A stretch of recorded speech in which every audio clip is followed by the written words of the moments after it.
Olá pessoal, tudo bem? Aqui é o professor Hugo. Nós estamos aqui hoje para apresentar mais um conteúdo para vocês. E o assunto de hoje é sobre sondagem gástrica. Então nós vamos estar trabalhando esse assunto, vamos falar sobre os tipos de sondagem gástrica, né? Quais são os objetivos desse procedimento com o paciente, os materiais que nós utilizamos para fazer essa técnica e a prática técnica em si, fazendo a demonstração no nosso manequim aqui no laboratório de semiologia, ok? Então, para nós iniciarmos o assunto, né, nós vamos falar sobre os tipos de sondagem gástrica que existem, tá? Então, existe o tipo de sondagem que a gente pode chamar de orogástrica. Então, é um tipo de procedimento onde a gente vai introduzir uma sonda, que é um dispositivo, né, plástico ou emborrachado, como se fosse um cano, um prolongamento, que vai ser introduzido pela boca para chegar até no estômago, tá? Um outro tipo a gente pode chamar de sondagem nasogástrica. É a mesma ideia, é o mesmo material, só que nesse sentido essa sonda ela vai entrar, né, ela vai ser introduzida pela narina, uma das narinas, vai ser selecionada uma das narinas, com o objetivo também desse dispositivo, dessa sonda, para ela chegar até o estômago desse paciente. E nós temos um terceiro tipo que nós chamamos de sondagem nasoenteral, né, que ela é introduzida pela narina do paciente e o objetivo é ela chegar até o intestino do paciente. Então ela vai passar pelo estômago para chegar até a porção intestinal, ok? Bom, falando então dos tipos de sondagem, nós temos os objetivos. Por que nós realizamos uma sondagem gástrica, né? Então o objetivo principal da sondagem gástrica, né, como a maioria, né, conhece um pouco mais próximo, seria com o intuito de poder administrar ao paciente que não tem alguma condição de se alimentar espontaneamente pela via natural, pela boca, né, de forma espontânea, né, introduzir então esse alimento através desse dispositivo. Então, a sondagem ela pode ser utilizada com o objetivo principal de fornecer alimento para o paciente. Só que ao invés de ele introduzir o alimento pela via natural, pela boca, ela vai ser introduzida por essa sonda que vai chegar diretamente então até o intestino. Então esse produto, esse alimento, ele tem que ser trabalhado, né, de uma forma adequada para que esse alimento ele possa ser introduzido por essa sonda, né? Geralmente existem algumas fórmulas já prontas, de pronto uso, né? Como uma fórmula como um leite, né? E pode ser introduzido então por essa sonda, para ficar mais fácil de ser administrado. Ou pode ser feito até de forma artesanal, como uma substância feito com um liquidificador, né? Feito de uma forma que ele fique mais líquido, né? Essa substância. Ou então existe ainda alguns produtos que ele já vem pronto uso, né? Algumas formas que ela já vem pronta em recipientes que eles podem ser administrados diretamente por essa sonda, então, para o paciente. Bom, se ele pode ser utilizado com o objetivo de administrar um alimento, ele também pode ser utilizado com o objetivo de administrar um medicamento que nesse momento o paciente ele não consegue engolir, deglutir pela via oral. Então ele pode ser utilizado também com o objetivo de administrar o medicamento que o paciente não consegue receber pela via natural. Um outro objetivo é a retirada de substâncias do estômago do paciente. Então pode acontecer, um exemplo bastante comum, aquele paciente que acaba ingerindo uma substância tóxica, como por exemplo a tentativa de um suicídio, e ele ingeriu vários comprimidos. Então eu posso utilizar a sonda para colocar a sonda no estômago do paciente e fazer o que nós chamamos de lavagem gástrica, então com o objetivo de retirar essa substância do estômago do paciente. Um outro objetivo seria retirar substâncias que estão acumuladas no estômago do paciente, ao contrário desse último exemplo que eu dei, que era o sentido de fazer a lavagem gástrica, por exemplo, uma substância que está acumulada, que o paciente não está conseguindo nem, né, eliminar e nem colocar para fora. Então, é para tirar a substância que está demasiada no estômago do paciente. Ou ainda até para retirada de gases, né, que está acumulado no organismo desse indivíduo. Então, esses seriam os objetivos mais comuns, mais principais, quando a gente fala de sondagem gástrica. Os materiais, quais são os materiais? Então nós temos aqui dois tipos principais de sonda. Essa sonda aqui é a sonda mais comumente utilizada. é uma sonda que nós chamamos de Levine, o nome dela é sonda de Levine. As sondas, elas sempre são em numerações pares, então elas começam ali com o número 4, 6, 8 e vai subindo. Essa daqui é uma sonda de tamanho 12, tá? Então existem sondas bem maiores do que essa, e quanto maior a sua numeração, maior é também o seu comprimento e o seu diâmetro, tá? Então essa sonda mais comumente utilizada. Essa sonda, nós vamos utilizar ela para fazer um procedimento que vai ficar no estômago do paciente. Então, a ponta da sonda vai ficar posicionada no estômago do paciente. Essa ponta, que é mais colorida aqui, é a extremidade que nós chamamos de extremidade distal. É a extremidade que fica para o lado de fora do corpo do paciente. E essa outra ponta, essa outra extremidade, ela tem furos na sua extremidade, e é nesse ponto exato aqui que o alimento ou que a substância vai sair para o estômago do paciente, ou então que ela vai entrar para poder sair do paciente. Então essa aqui é uma sonda mais comumente utilizada. Aqui agora eu vou mostrar para vocês uma outra sonda. É uma sonda que, assim, aparentemente ela parece ser muito similar com a sonda de Levine, só que ela tem um outro nome, tá? Muito conhecido como sonda Duboff, é um nome completo, Duboff, tá? A sonda Duboff, ela é utilizada com o objetivo de ser introduzido para chegar até o intestino do paciente. E ela vai ter algumas características que são diferentes. Por exemplo, nessa extremidade, que é a extremidade que fica dentro do corpo do paciente, né? Essa extremidade, vocês podem observar que ela tem algum metal na ponta. Por que isso? Esse metal da ponta, ela serve justamente para dar peso à sonda. Então, o que vai acontecer? Naturalmente, a sonda, depois de ser introduzida no corpo do paciente, ela vai migrar para o intestino do paciente, por movimentos peristálticos, pela ajuda do peso também. Então ela chega com maior facilidade ao intestino do paciente. Ela não é passada e vai direto ao intestino. Ela precisa migrar até o intestino do paciente. Outras características dela é que ela tem uma liga metálica por dentro dela, que a gente chama de guia metálico, tá? Esse guia, ele serve justamente para dar resistência à sonda, para que ela seja passada com maior facilidade no paciente, porque o material dela é diferente do material da sonda de Levine. A sonda de Levine é como se fosse um plástico duro, como se fosse um material mais rígido, tipo um PVC. E esse material não, é já tipo um látex, uma borracha mais maleável, mais fininha. Então ela até danifica menos a mucosa do próprio paciente. E outra característica dessa sonda é que ela tem uma linha marcada em toda ela, que ela se torna como se fosse um material que a gente chama de radiopaco. O que é um material radiopaco? É um material que, quando é feita uma radiografia, ele fica mais fácil de visualizar ela no corpo do paciente. E os outros materiais que nós temos aqui, que nós vamos utilizar durante a realização desse procedimento. Um estetoscópio, que vai servir para fazer a ausculta e saber se o produto, né, a sonda, ela se encontra realmente, né, no local onde a gente gostaria que ele permanecesse, tá? Então é para fazer um procedimento posterior, para fazer, né, a verificação da sonda se ela se encontra no local. Aqui a gente utiliza o xilestesim, que é um produto que ele é como se fosse um gel anestésico, né? E esse gel anestésico, a gente utiliza ele principalmente com o objetivo de lubrificar, né, a narina do paciente, para que essa sonda ela passe com um pouco mais de facilidade.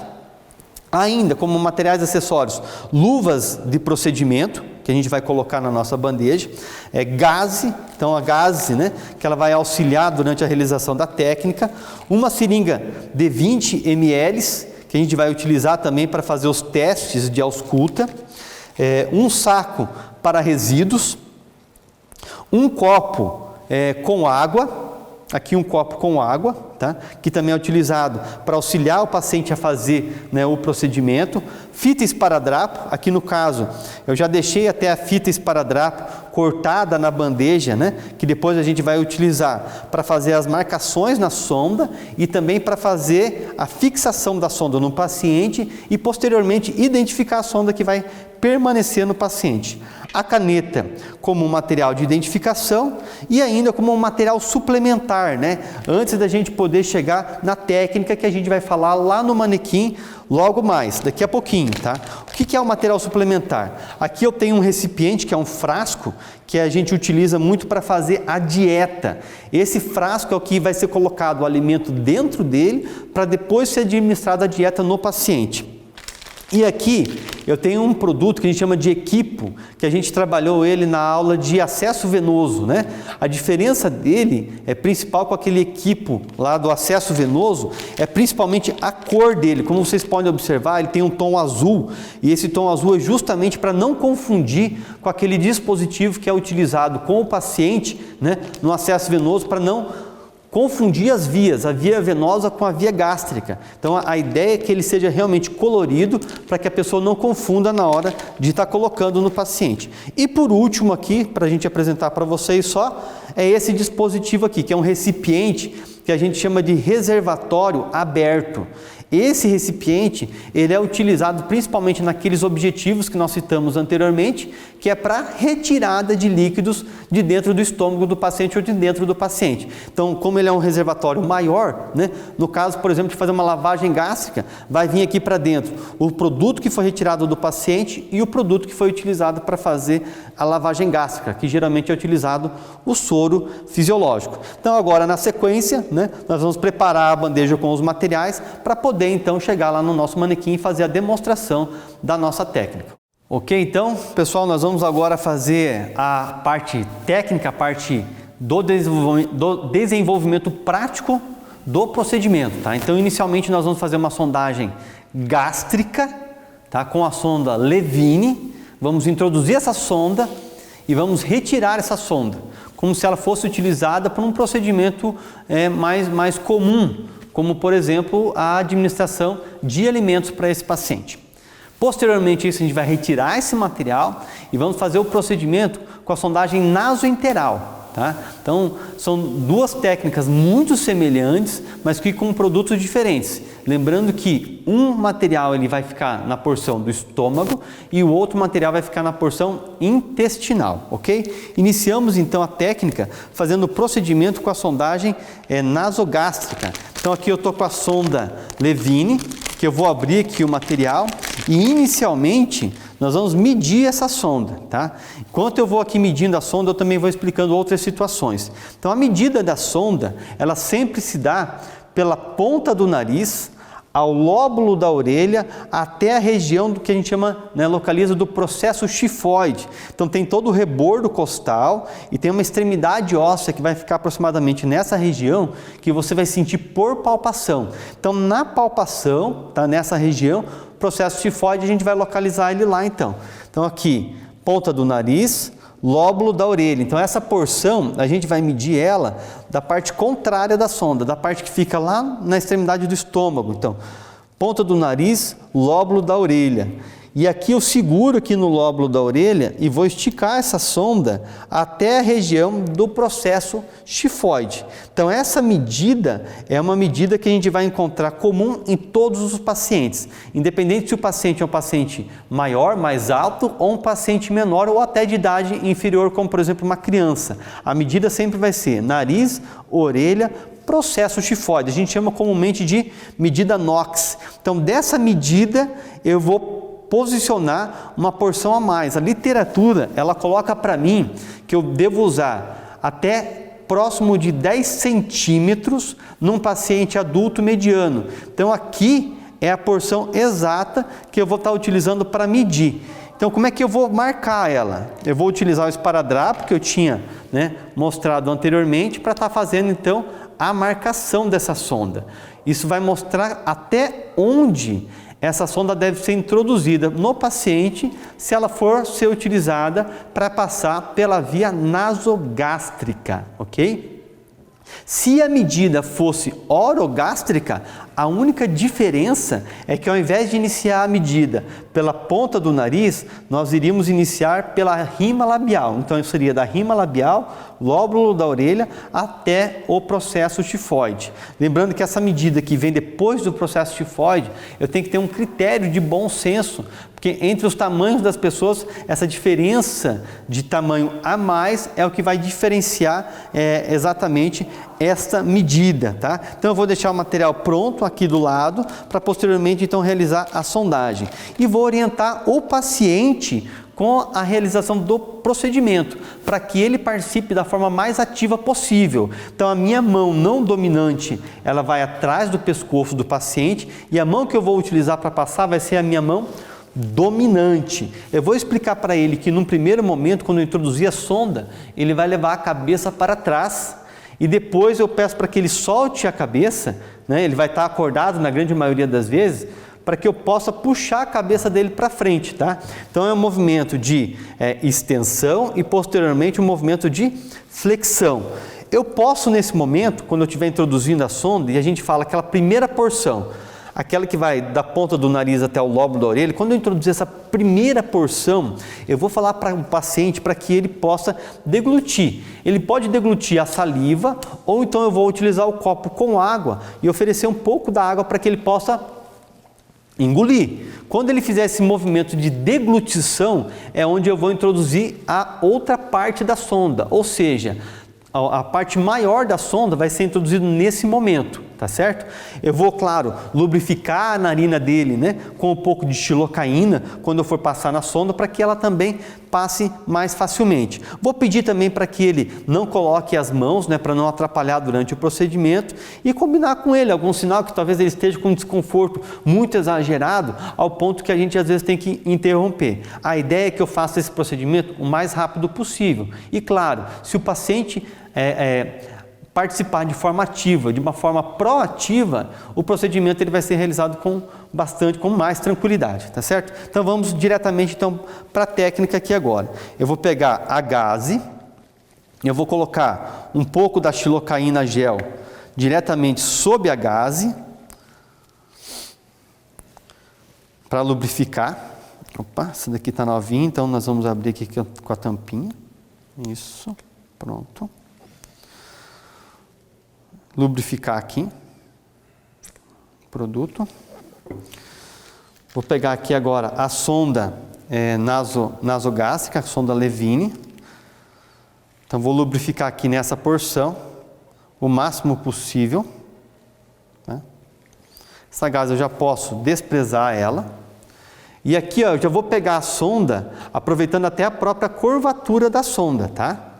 Aqui eu coloquei um forrinho sobre o paciente, que às vezes acontece, né? De cair alguma gotinha, alguma sujidade, ou talvez o paciente está salivando, então até para auxiliar durante o procedimento.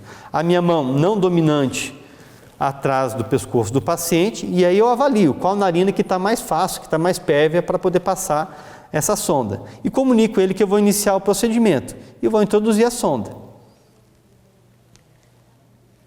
Introduziu a primeira porção, ele muitas vezes coloca a cabeça para trás, e aqui que eu peço para ele então fazer com que ele coloque o queixo, né, no peito, para estar fazendo então esse procedimento, tá? E aqui então eu vou introduzir o resto da sonda. Eu posso pedir nesse momento para que ele faça um movimento de deglutição. Claro que eu estou aqui falando, mas isso é um movimento que ele acontece de uma continuidade muito maior. Então eu vou pedir para ele engolir.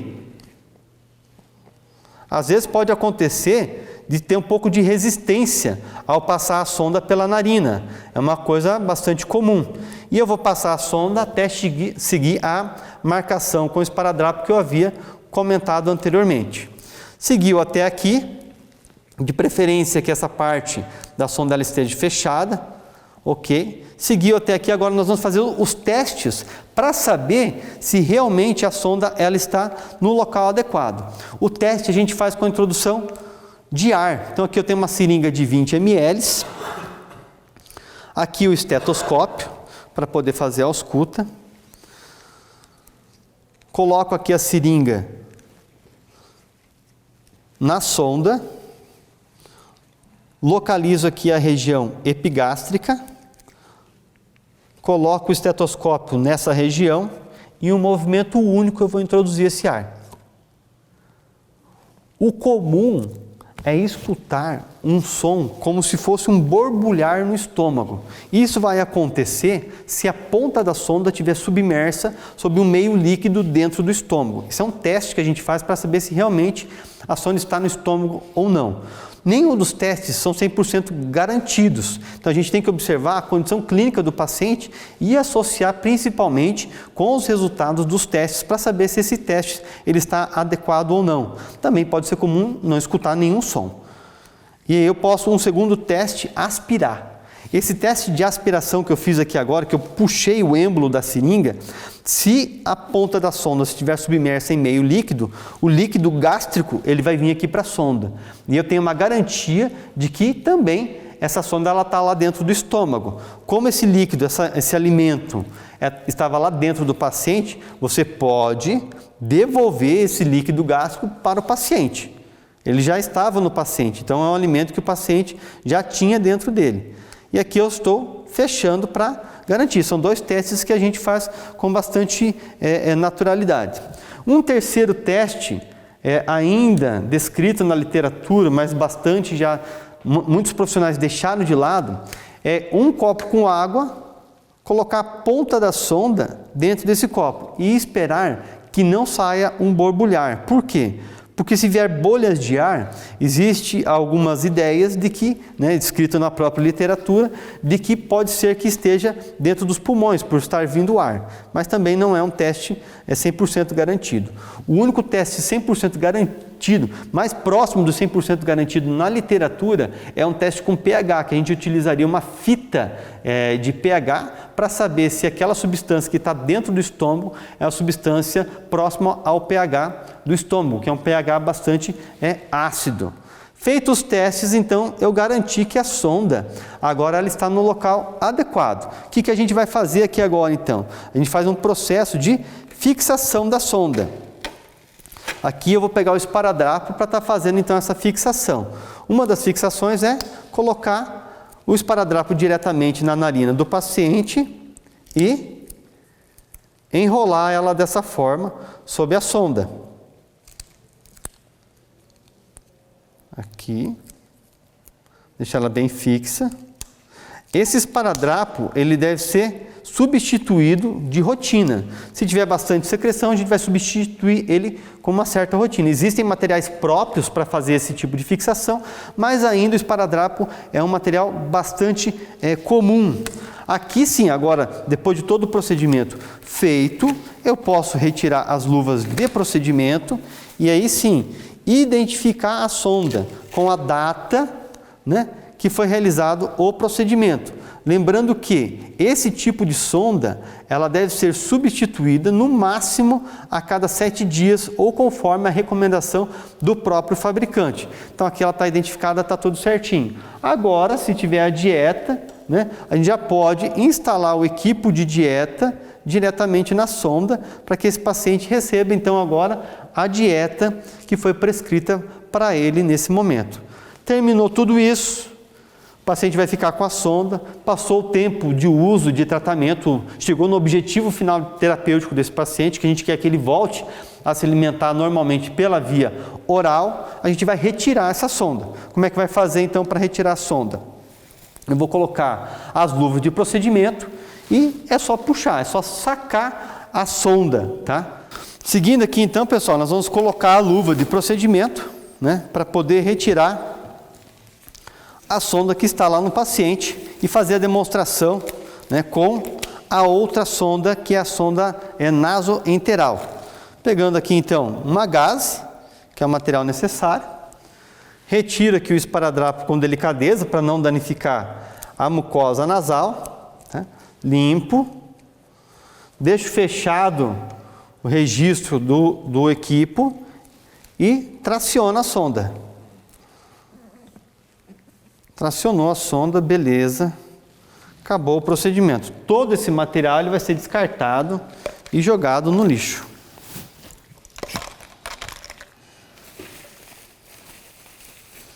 Depois a gente vai levar isso para o expurgo.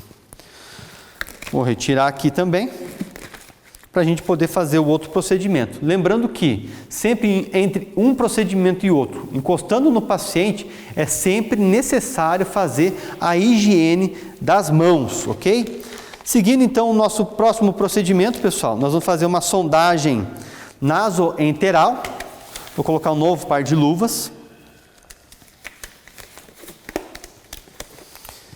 E já vamos fazer a medida. Como a gente disse antes, a medida é a medida NOx, né? Nariz, orelha, processo tifoide. Com essa sonda, não deixa de ser nada diferente, tá? Então, nariz, orelha, processo tifoide, ok, aqui é a medida. Só que essa sonda, como a gente disse anteriormente, ela vai ficar posicionada no intestino.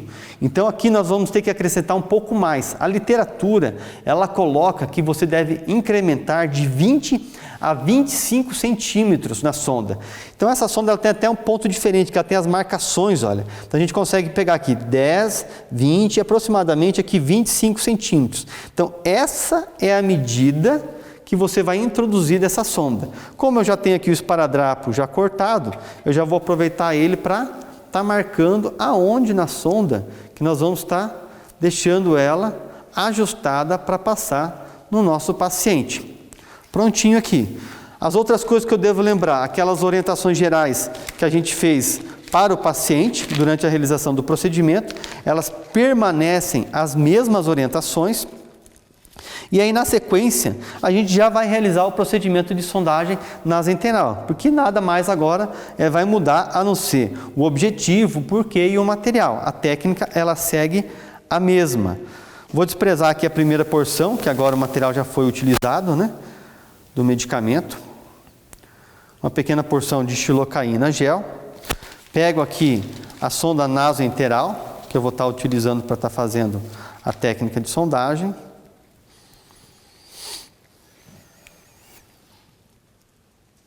Lubrifico aquela primeira porção da mesma forma como a sonda gástrica, a sonda de Levine. Comunico o paciente a respeito do procedimento e iniciamos a técnica. Fazendo a mesma coisa, as orientações, a análise de qual narina que você vai utilizar e começa a realização do procedimento. Vamos lá, começando, introduziu a primeira porção. Isso, agora coloca o queixo no peito. Ou você faz isso pelo paciente que às vezes ele não consegue, né, ter muito nível de consciência para estar fazendo isso. Às vezes ele está muito desconfortável, incomodado. E aqui agora eu peço para ele deglutir, ele pode engolir a própria saliva. E aqui quando ele fizer esse movimento, então a gente vai introduzir a segunda porção. Como eu disse anteriormente, às vezes aqui a gente encontra um pouquinho de resistência. É natural encontrar esse pouquinho de resistência. E a gente deve, às vezes, continuar, claro, sempre tendo discernimento se está machucando ou não o paciente, que é para a realização do procedimento. Isso. Até chegar à marcação da sonda, tá? Então, aqui o manequim foi bem tranquilo, né? Ele colaborou bastante com a gente durante a realização do procedimento. Ficou um pouquinho ali de xilocaína, que eu vou retirar aqui para não atrapalhar na fixação. E o que vai mudar mais aqui agora? Aqueles testes que eu fiz anteriormente, aqui agora eu não vou fazer com esse paciente. Por quê? Aqui eu vou até usar o esparadrapo como uma outra forma de fixar. Por que eu não vou fazer os testes? Porque o que acontece? Como vocês puderam observar, eu medi um tanto de sonda a mais para estar introduzindo no paciente, que no caso, a porção distal dessa sonda, ela vai se encontrar onde? No intestino, só que ela não vai direto para o intestino do paciente, como a gente explicou no início da aula. A sonda ela vai migrar para o intestino. Então isso vai acontecer o quê? Aquela grande porção de sonda que vai ficar dentro do estômago do paciente, ela vai circular o estômago.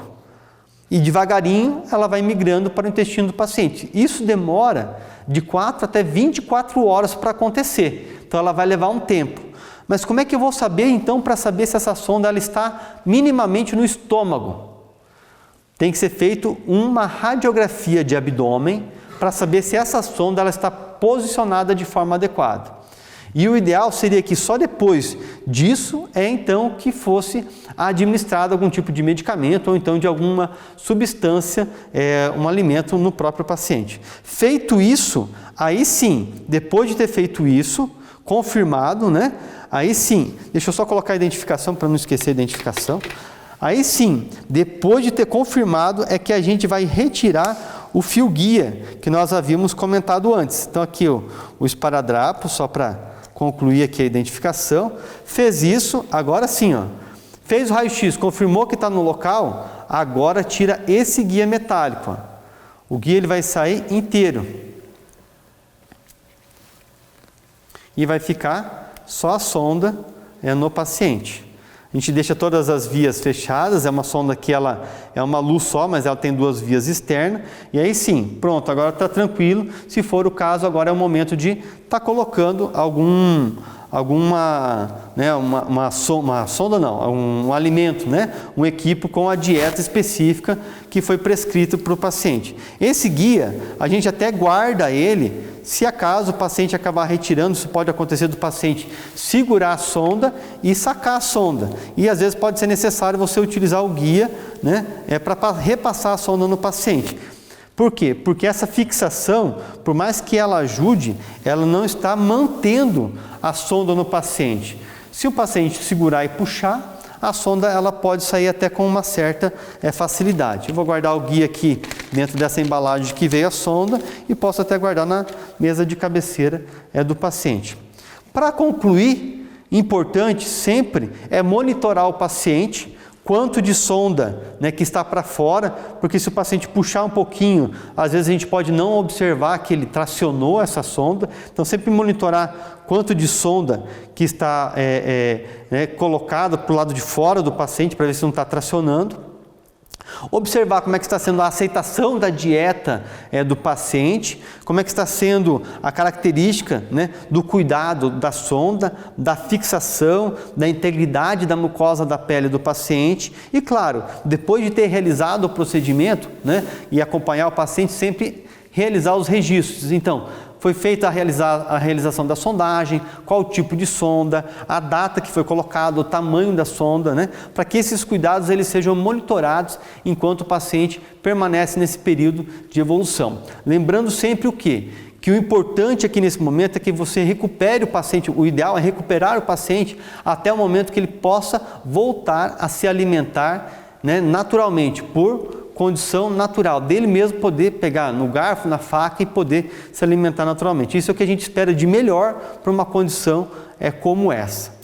Então, pessoal, nós estamos aí terminando mais essa aula. Agradecer aí mais uma vez, né, a participação especial do pessoal da TV FAG, né, do professor Sonda e do Luiz, que ajudou na edição desse vídeo. E espero que vocês tenham gostado, né? E agora a gente se vê lá no próximo semestre, ok? Grande abraço para todo mundo. E tchau!